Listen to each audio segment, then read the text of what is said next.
कैसे रिकॉर्ड करूँ ब्रो, कुछ समझ नहीं आ रही शिट यार भूल गया यार, सारा इंट्रो भूल गया, आउट्रो भूल गया, सब भूल गया। बहुत डिस्प्रेशन में हो गया हूँ मैं एकदम से, समझ नहीं आ रहा क्या करूँ यार।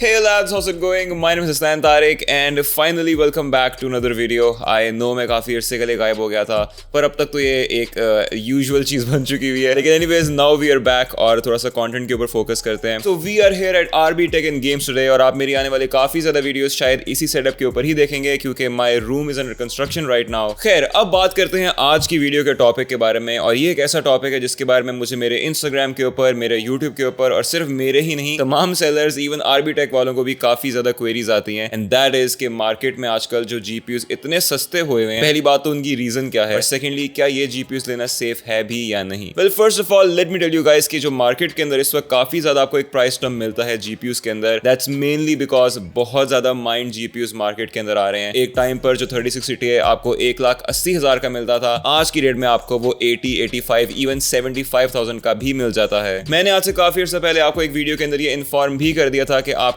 अभी की रेट में जीपीयूज लेना छोड़ देना चाहिए क्योंकि बहुत जल्दी इन प्राइसेस के अंदर रिडक्शन आने वाली है। Well, that time is here right now, और अभी इससे भी ज्यादा आगे जाएगी। और ऑफ कोर्स ये हम गेमर्स के लिए काफी अच्छी न्यूज है। We can finally afford the RTX 3000 series GPUs, और हम लोगों को चीप जीपीयूज बाय करने के लिए स्कैम्स के अंदर नहीं गिरना पड़ेगा, just like our dear friend, छोड़ो नाम नहीं लेते, दुखती रग पे पैर नहीं लगते, लेकिन okay let's move on. However, in use GPUs के साथ साथ आपके माइंड में काफी ज्यादा क्वेश्चंस भी आ जाएंगे कि क्या ये माइंड जीपीयूज जो मार्केट में इतने ज्यादा आ रहे हैं, या फिर जो प्राइसेस इतनी लो के साथ हमें जीपीयूज मिलते हैं, इनको लेना चाहिए भी या नहीं, या फिर अगर हम इन जीपीयूज को परचेस करते हैं तो हमें किन चीजों के बारे में कॉशियस होना चाहिए, किन चीजों के बारे में हमें पता होना चाहिए before we buy that GPU. So let's start with that. सबसे पहले तो मैं आपको ये खुशखबरी एक दे देता हूं कि there is nothing wrong in buying a mined GPU as long as you know what to check before buying। सबसे पहले तो मैं आपको बता देता हूं कि क्यों एक माइंड जीपीयू लेना इतनी कोई गलत बात नहीं है। Well, the first thing is, जितने भी समझदार माइनर्स हैं वो कभी भी एक जीपीयू को ओवरक्लॉक करके या उसकी पावर कंजम्पशन को ज्यादा करके माइनिंग नहीं करेंगे। They will always undervolt their GPUs ताकि उनके जीपीयूज एफिशिएंटली परफॉर्म करें और उनका इलेक्ट्रिसिटी का जो बिल है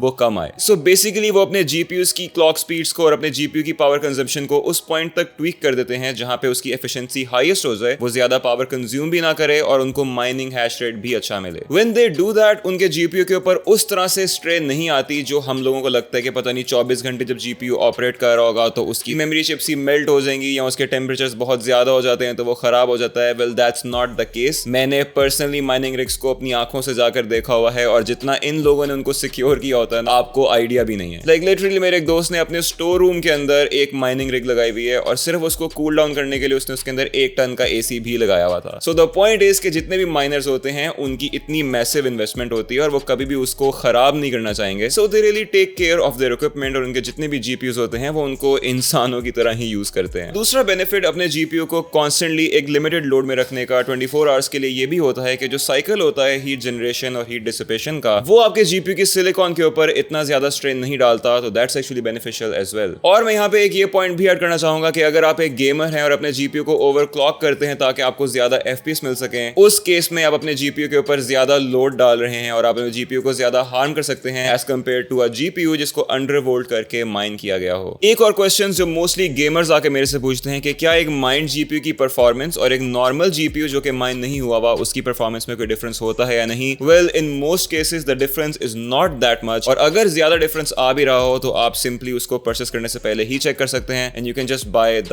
अदर यूनिट। तो यहां तक हमने ये तो एस्टैब्लिश कर लिया है कि एक माइंड जीपीयू को परचेस करने में कोई खराबी नहीं है एज लॉन्ग एज वो कंट्रोल एनवायरनमेंट के अंदर माइन किया गया हो। लेकिन ऑफ कोर्स स्टिल यूज्ड कोई भी चीज हो, फिर चाहे वो माइंड जीपीयू हो या एक नॉर्मल गेमिंग जीपीयू ही क्यों ना हो, उसको खरीदने से पहले आपको उसको चेक तो करना ही चाहिए। So here are a few things that you should keep in mind before buying any used GPU at all. अगर हम यहाँ पे इस जीपीयू की बात करें तो किसी भी जीपीयू को परचेस करने से पहले आपको उसको फिजिकली इंस्पेक्ट कर लेना चाहिए कि क्या उसके ऊपर कोई फिजिकल डैमेज तो नहीं है, या उसके पीसीबी बोर्ड के ऊपर आपको कोई ऑयल लीक करता नजर ना आ रहा हो या फिर उसके ऊपर कोई विजिबली बर्न डैमेजेस ना हो। मोर ओवर आपको अपने जीपीयू के फैंस को भी चेक कर लेना चाहिए कि क्या वो रोटेट करते हुए वॉबल तो नहीं कर रहे या उनमें से कोई साउंड तो क्रिएट नहीं हो रही। और इसी के साथ साथ अपने जीपीयू के डिस्प्ले पोर्ट्स को भी एक दफा चेक कर सकते हैं कि आपको सारी पोर्ट्स में से प्रॉपर डिस्प्ले आ रहा हो। एक बार अब आपने अपने जीपीयू को अगर फिजिकली इंस्पेक्ट कर लिया है तो अब बात आती है इसको सॉफ्टवेयर के थ्रू इंस्पेक्ट करने की। यहाँ पे आपको अपने जीपीयू को स्ट्रेस टेस्ट करके देखना चाहिए कि उसके थर्मल टेम्परेचर्स क्या आ रहे हैं। अब काफी लोग इसके लिए फर्माक यूज करते हैं, लेकिन मैं वो आपको रिकमेंड नहीं करूंगा, स्पेशली फॉर अ जीपीयू। फर्माक is mainly used for power supplies. GPU के लिए वो जरा थोड़ा ज्यादा ही लोड डाल देता है। So here I will recommend you Heaven's benchmark या फिर सुपरपोजिशन। और अगर बात कर लीजिए एक नॉर्मल टेम्परेचर लेवल की, तो स्ट्रेस लोड के अंदर आपके जीपीयू को 80 क्रॉस किसी सूरत में नहीं करना चाहिए। और अगर वो एक माइंड जीपीयू है तो 75 below is a very perfect temperature. So let me summarize here now.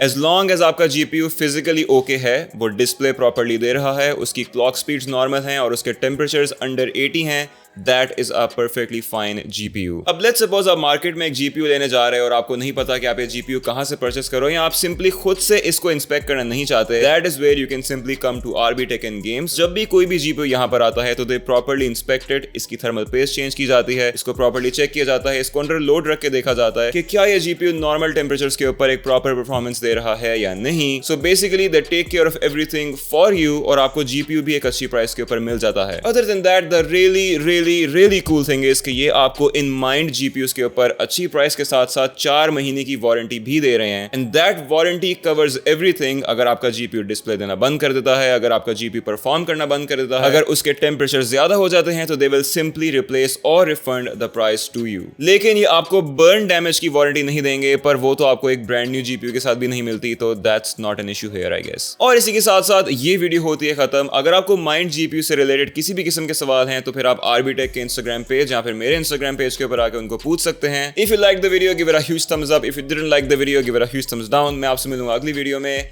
तब तक के लिए अल्लाह हाफिज। बहुत आउट ऑफ काफी प्राइसेस के अंदर इतनी मैसिव रिडक्शन, यार बहुत मसला हो रहा है यार। तो मैंने बोल दिया ना हूं ना मैं टेक यूट्यूबर। वहां साइन किसका हुआ है? मेरा हुआ है ना जी।